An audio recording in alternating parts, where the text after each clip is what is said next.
Objective number 1 says, given at least one of the following, be able to calculate the others: protons, neutrons, electrons, mass number, atomic number, and the element's identity. Well, the trick here is to realize that a whole bunch of these things are really all the same thing. Protons, my markers aren't on right now. Protons, electrons, atomic number, and element's identity, those 4 things all are the exact same number, always. Not just sometimes, always. So protons, electrons,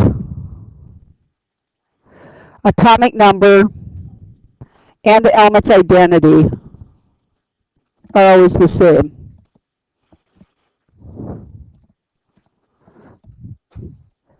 And so when you look at the periodic table, the place you find those 4 things, or that one number that tells you those 4 things, is you just look at the top number on the periodic table. So you find a square on the periodic table.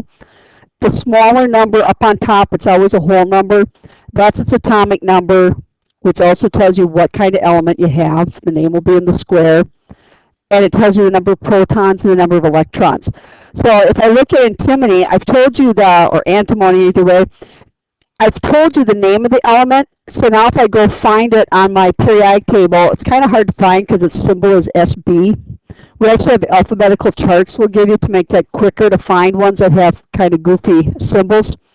But you see that SB is number 51, so that's its atomic number. So that's its protons.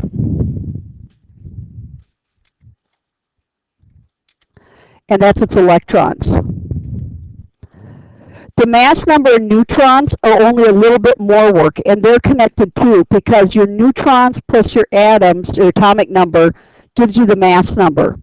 Or the mass number minus the atomic number gives you the neutrons.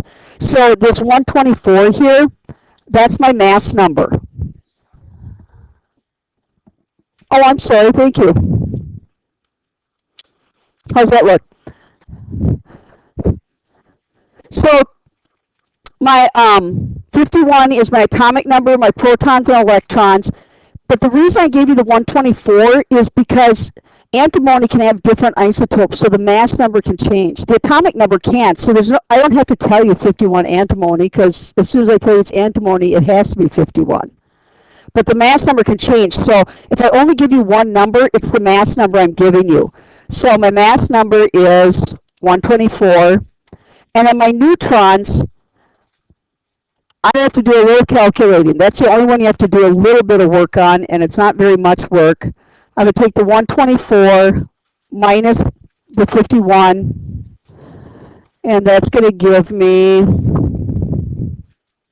73. Yeah, that sounds good. Let me make that a little smaller so it doesn't shoot off the page.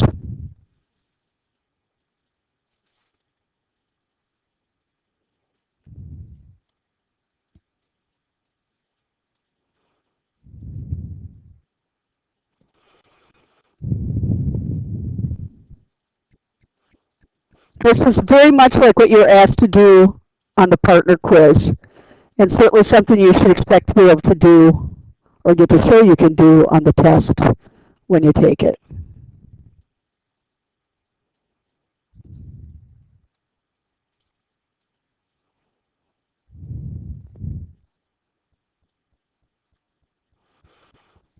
So if all I give you is the mass number, that wouldn't be enough to know anything. Because the mass number doesn't tell you protons, neutrons, or electrons all by itself. So if the only number I'd given you for the second one was 92, you wouldn't be able to solve it. But I also gave you the electrons. So as soon as you know the electrons, we also know the protons.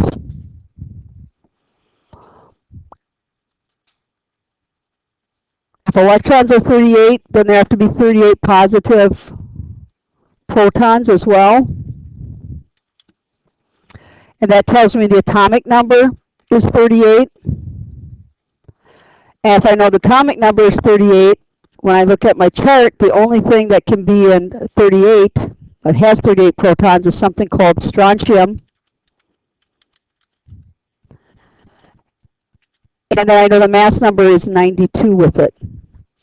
So that's the isotope we're talking about here. And again, the only work I have to do is not very much work, because I have to take the 92 minus the 38. Now what is that, 454 neutrons. What's that?